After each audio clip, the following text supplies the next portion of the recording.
Isaac Newton ने calculus का आविष्कार किया था और उन्होंने सबको गुरुत्वाकर्षण का नियम समझाया था। उनका नाम आज भी विज्ञान में बहुत बड़ा माना जाता है। न्यूटन ने प्रकाश यानी ऑप्टिक्स में भी कई बड़ी खोजें की थीं। उन्होंने अपने जीवन के 60 साल तक बहुत मेहनत से काम किया और जितनी लगन से वे गणित और भौतिकी में लगे रहे, उतनी ही मेहनत से केमिस्ट्री और धर्म की पढ़ाई में भी लगे रहे। जब उनकी किताब प्रिंसिपिया छपी, उसके बाद वे ब्रिटेन में सबसे ज्यादा मान सम्मान पाने लगे। शुरू में यूरोप के कुछ बड़े वैज्ञानिकों ने उनके गुरुत्वाकर्षण के नियम को नहीं माना, लेकिन धीरे धीरे सबने उसे स्वीकार कर लिया। आज जो भी न्यूटन का विज्ञान या न्यूटन की भौतिकी कहा जाता है, उसका बड़ा हिस्सा यूरोप में न्यूटन के बाद के समय में सामने आया। न्यूटन का जीवन 4 हिस्सों में बनता था। पहला, जब तक उन्होंने कैम्ब्रिज कॉलेज में पढ़ाई शुरू नहीं की थी। दूसरा, कैम्ब्रिज में रहने के समय तक। तीसरा, उनकी किताब छपने के बाद के करीब 10 साल, जब वे बहुत मशहूर हो गए थे और कैम्ब्रिज से उनका मन उचटने लगा था। चौथा, लंदन के आखिरी 30 साल, जब वे मिंट के हेड थे। उनकी सबसे बड़ी खोजें आमतौर पर कैम्ब्रिज के दिनों की ही हैं, लेकिन उनकी कुछ जरूरी किताबें और लेख लंदन के समय में भी छपे थे। न्यूटन का जन्म एक छोटे से गांव वोवरथॉर्प में हुआ। उनके पिता किसान थे और उनके जन्म से पहले ही चल बसे थे। जब उनकी मां ने दोबारा शादी की तो न्यूटन अपनी नानी के पास रहने लगे। बचपन में उनकी पढ़ाई लिखाई उनकी मां और नानी ने ही कराई थी। बाद में उनकी मां वापस आई और अपने 3 नए बच्चों के साथ न्यूटन के पास आ गई। न्यूटन को ग्रंथम नाम के कस्बे के स्कूल में भेजा गया, लेकिन कुछ वक्त बाद उन्हें घर के काम में भी लगना पड़ा, जिसमें वे बहुत अच्छे नहीं थे। उनके मामा और स्कूल के हेडमास्टर ने उनकी मां को समझाया कि न्यूटन को पढ़ाई जारी रखनी चाहिए। फिर उन्होंने ट्रिनिटी कॉलेज कैम्ब्रिज में दाखिला लिया।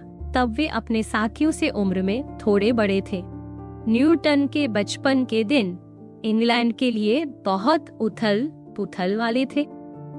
उस दौर में इंग्लैंड में गृहयुद्ध चल रहा था। राजा को मार दिया गया था और सरकार बार बार बदल रही थी। इस माहौल का न्यूटन और उनके परिवार पर क्या असर पड़ा, ये ठीक से नहीं पता, लेकिन कैम्ब्रिज जैसी यूनिवर्सिटी पर इसका काफी असर हुआ, क्योंकि कुछ समय के लिए वहां की धार्मिक पकड़ ढीली पड़ गई थी। बाद में जैसे ही राजा की सत्ता लौटी, सब फिर से पुराने ढर्रे पर लौट आया।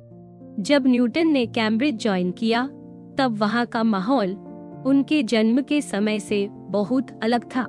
न्यूटन ने कैम्ब्रिज में अपनी पढ़ाई की शुरुआत पुराने तरीके से की थी, जिसमें तर्कशास्त्र, नैतिकता और भौतिकी जैसी चीजें पढ़ाई जाती। लेकिन जल्दी ही उन्होंने किताबों से खुद नई बातें सीखनी शुरू कर दी थी और गणित भी खुद से पढ़ना शुरू किया।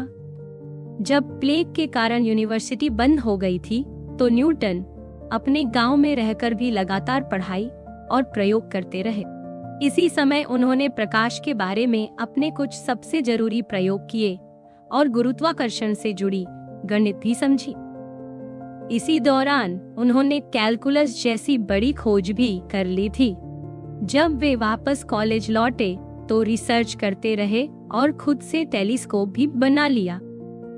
उनकी लिखी एक किताब देखकर उनके टीचर ने न्यूटन को अपनी जगह प्रोफेसर बना दिया।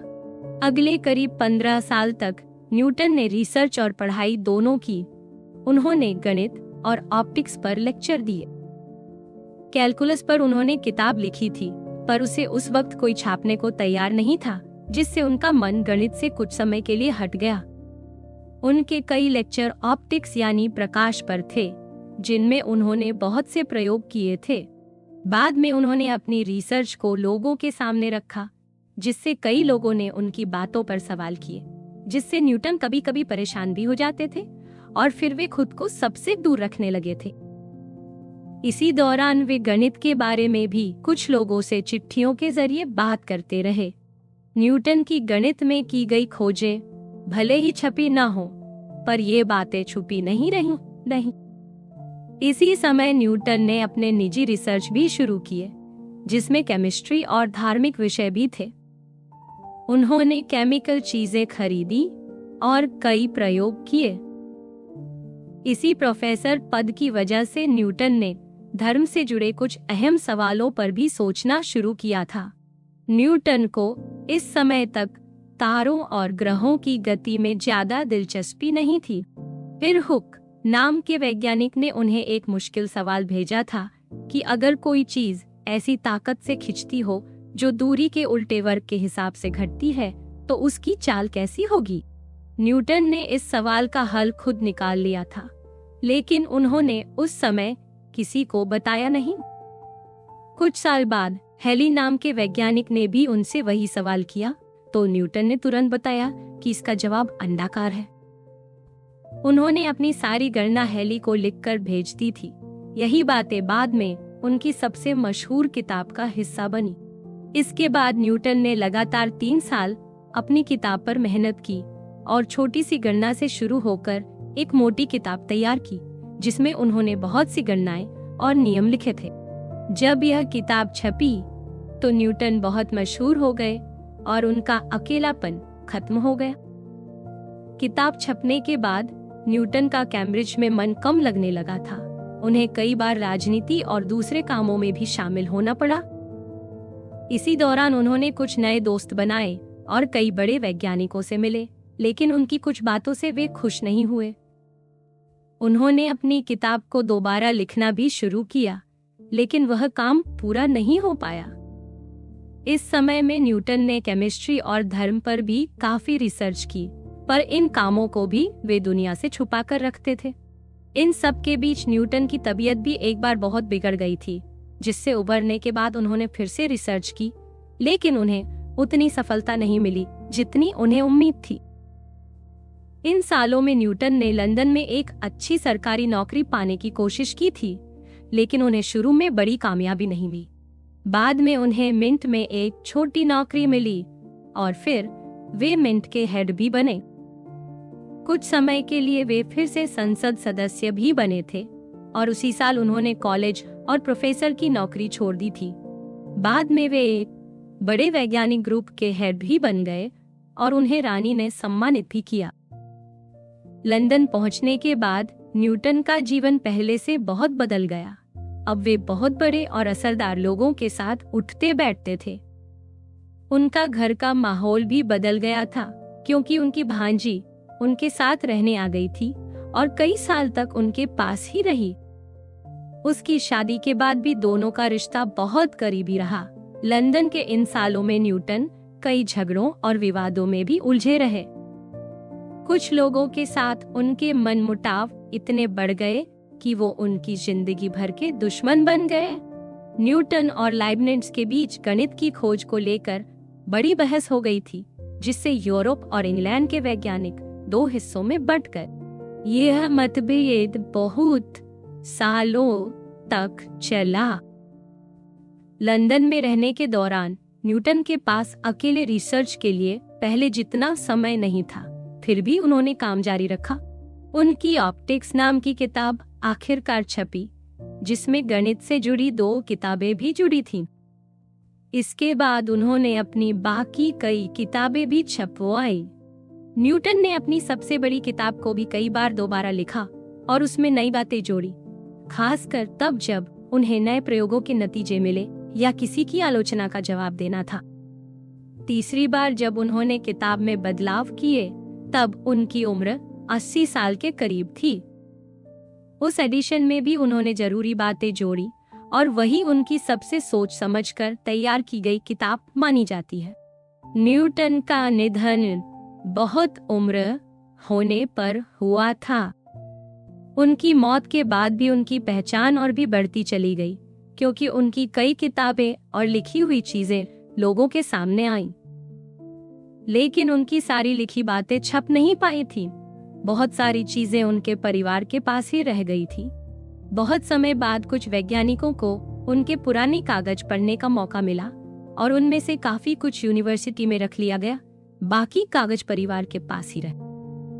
बहुत सालों तक इन पर ज्यादा ध्यान नहीं दिया गया। धीरे धीरे उनके लिखे कागज बिकते रहे, या लोगों के पास पहुंचते रहे, लेकिन इन पर गहरी रिसर्च काफी समय बाद शुरू हुई।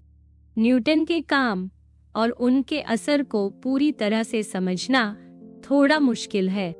एक तो लोगों के सामने जितना न्यूटन दिखा वह उनकी छपी किताबों तक ही सीमित था, जबकि उन्होंने बहुत सारे काम छुप कर भी किए थे, जैसे गणित, भौतिकी, केमिस्ट्री, अलकेमी और धर्म से जुड़ी रिसर्च।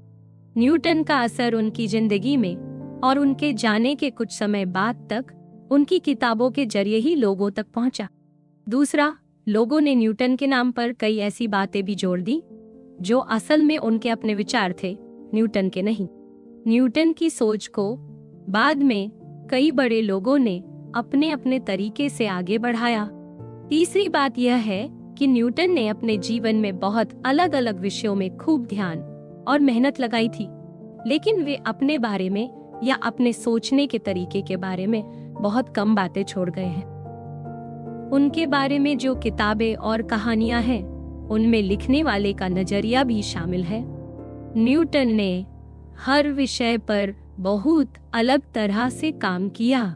भले ही ऑप्टिक्स और ग्रहों की गति दोनों अब भौतिकी का हिस्सा माने जाते हैं, लेकिन न्यूटन की ऑप्टिक्स से एक नया रास्ता निकला, जिसमें प्रयोग और बार बार जांच को सबसे जरूरी माना गया, जबकि उनकी प्रिंसिपिया से एक दूसरा तरीका निकला, जिसमें गणित के आधार पर सिद्धांत बनाए गए। इन दोनों में एक बात समान थी कि न्यूटन ने हर बात को जांचे परखे बिना कभी सच नहीं माना। न्यूटन का मानना था कि कोई भी बात जब तक बार बार जांच में सही साबित न हो जाए, तब तक उसे पूरी तरह सच नहीं मानना चाहिए। वे किसी भी बात को तब तक मानते थे जब तक कोई और नई जानकारी उसे गलत साबित न कर दे। यही उनकी सोच की सबसे खास बात थी, जिससे विज्ञान को आगे बढ़ने की नई दिशा मिली।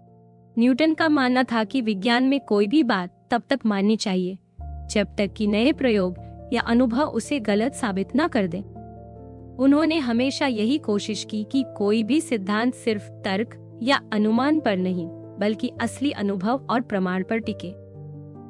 इसी सोच की वजह से विज्ञान में आगे के रास्ते खुले। न्यूटन का तरीका था कि जहां तक संभव हो, हर बात को अनुभव से साबित किया जाए, और अगर किसी सवाल का जवाब अनुभव से ना मिल सके तो उसे खुला छोड़ देना चाहिए। वे ऐसे सवालों पर जोर नहीं डालते थे जिनका जवाब साफ न मिले। न्यूटन ने गणित में भी बहुत बड़े बड़े हल निकाले, लेकिन वे इस बात के खिलाफ थे कि गणित को बस चिन्हों के जोड़ घटाव में बदल दिया जाए। उन्हें लगता था कि गणित को समझने का सबसे सही तरीका ज्योमेट्री से जोड़ना है, न कि सिर्फ चिन्हों की मदद से। केमिस्ट्री में भी न्यूटन ने बहुत प्रयोग किए, लेकिन उनके केमिकल प्रयोग उतने असरदार नहीं रहे जितना उनकी ऑप्टिक्स की रिसर्च का असर पड़ा। धर्म के बारे में भी न्यूटन के विचार आम लोगों से अलग थे, लेकिन उनके ये विचार उनकी मौत के बहुत समय बाद ही लोगों को पता चला। न्यूटन हमेशा हर विषय को एक अलग नजर से देखते थे और हर बार एक ही समस्या को पकड़कर उस पर पूरा ध्यान देते थे जब तक उसका हल ना निकल जाए। उनके सारे कामों में यही बात दिखती है, चाहे वह गणित, विज्ञान या धार्मिक सोच हो। न्यूटन की असली खासियत यही थी कि वे समस्या को पूरी लगन से हल करते थे और जब तक संतुष्ट ना हो जाएं, तब तक रुकते नहीं थे। यही वजह है कि वे आज भी दुनिया के सबसे बड़े वैज्ञानिकों में गिने जाते हैं। अगर न्यूटन ने अपनी सबसे बड़ी किताब न लिखी होती तो उनका नाम आज इतना बड़ा न होता। विज्ञान की दुनिया में उनका नाम सिर्फ ऑप्टिक्स तक ही सीमित रह जाता, जो और भी वैज्ञानिकों ने किए थे। गणित में भी अगर न्यूटन ने अपनी खोजें न छापी होती तो उनका नाम बस छोटे से जिक्र तक ही रह जाता। असली में न्यूटनियन शब्द का महत्व उनकी किताब की वजह से ही है, लेकिन उनकी किताब हर किसी के लिए पढ़ना आसान नहीं था। पहली बार जब यह छपी तो बहुत कम लोगों के पास ही इसकी कॉपी पहुंची थी। दूसरी बार जब यह छपी तो ज्यादा लोगों को पढ़ने को मिली, लेकिन फिर भी हर कोई इसे पूरी तरह समझ नहीं पाया था। बहुत से लोग तो सिर्फ नाम का इस्तेमाल करते थे, असली किताब पढ़ते नहीं थे। वैसे ही जैसे बाद में बहुत लोग रिलेटिविटी का नाम लेते हैं, लेकिन असली लेख नहीं पढ़ते। न्यूटन की किताब में कुछ ऐसे सवाल भी रह गए थे जिनका जवाब साफ नहीं था। इन सवालों को बाद में और वैज्ञानिकों ने हल किया। यूरोप के कुछ वैज्ञानिकों ने धरती के आकार और गुरुत्वाकर्षण को लेकर प्रयोग किए, जिससे न्यूटन के सिद्धांत और मजबूत हुए। बहुत से बड़े वैज्ञानिकों ने उनकी किताब के बाद गणना में नई बातें जोड़ी और पुराने सवालों के जवाब निकाले। कई वैज्ञानिकों ने न्यूटन के 3 नियमों को आगे बढ़ाया और असली न्यूटनियन मैकेनिक्स बनाई। असल में जो हम आज न्यूटन का विज्ञान या न्यूटनियन मैकेनिक्स कहते हैं, वह बाद के वैज्ञानिकों की मेहनत का भी नतीजा है, क्योंकि उन्होंने न्यूटन के सिद्धांतों को आगे बढ़ाया और नई नई चीजें जोड़ी। धीरे धीरे न्यूटन के गुरुत्वाकर्षण के नियम को सबने मान लिया था और तारों ग्रहों की गणना में उसी का इस्तेमाल होने लगा था। जब हैली के पुच्छल तारे की वापसी का सही समय पहले ही बता दिया गया, तो और भी लोगों को न्यूटन के सिद्धांत की ताकत समझ आई। लेकिन फिर भी आम लोगों में और वैज्ञानिकों में इसे लेकर अलग अलग राय थी। कुछ लोग इसे बहुत मजबूत मानते थे, तो कुछ इसकी कमजोरियों पर भी सवाल उठाते थे। असल में हर किसी के लिए जरूरी है कि वे न्यूटन की किताब के बारे में बोलते वक्त सोच समझ कर बोलें कि उन्होंने सच में कितना पढ़ा और समझा है। न्यूटन की मौत के बाद के 70 सालों में वैज्ञानिकों ने केवल पुराने अधूरे सवाल पूरे नहीं किए, बल्कि बहुत सारे नए सवालों के जवाब भी खोजे। चांद, ग्रहों और धूमकेतुओं की गति समझने में न्यूटन के नियमों का सबसे ज्यादा इस्तेमाल हुआ। बाद में लेप्लास नाम के वैज्ञानिक ने ज्वार भाटे की सही गणना निकाली और यह बताया कि धरती, सूरज और चांद की ताकतें मिलकर किस तरह से काम करती है। धीरे धीरे ग्रहों की चाल का अंदाजा लगाने के लिए गुरुत्वाकर्षण ही सबसे बड़ा नियम बन गया। इसके बाद बहुत बड़े वैज्ञानिकों ने न्यूटन की किताब के आधार पर सारा काम एक जगह जोड़ दिया और इसी से आगे का विज्ञान बढ़ा। इस रिसर्च की सफलता ने सबका ध्यान इस बात की ओर खींचा कि आखिर न्यूटन की किताब में ऐसी कौन सी बात थी जिससे यह सब मुमकिन हुआ। यह सवाल तब और जरूरी हो गया जब दूसरी साइंस जैसे केमिस्ट्री में भी लोग ऐसी ही सफलता पाना चाहने लगे। बाद में तो इसी सोच से विज्ञान के बारे में नई नई बहसें और रिसर्च होने लगी। फिर 20वीं सदी की शुरुआत में जब आइंस्टीन ने अपने नए सिद्धांत दिए, तो न्यूटन का विज्ञान एक सीमित दायरे में सही रह गया, लेकिन उसकी अहमियत खत्म नहीं हुई। न्यूटन की सबसे बड़ी किताब ने हमेशा से ही लोगों पर गहरा असर डाला है, लेकिन हर बात को बिना समझे मान लेना भी सही नहीं। न्यूटन की किताबें बहुत सोच समझ कर लिखी गई थी, लेकिन हर एक बात पर आंख मूंद कर भरोसा करना भी गलत है। हमें हमेशा यह देखना चाहिए कि वे किस समय और किस माहौल में वह बात कह रहे थे, तभी उनकी बातों को ठीक से समझा जा सकता है।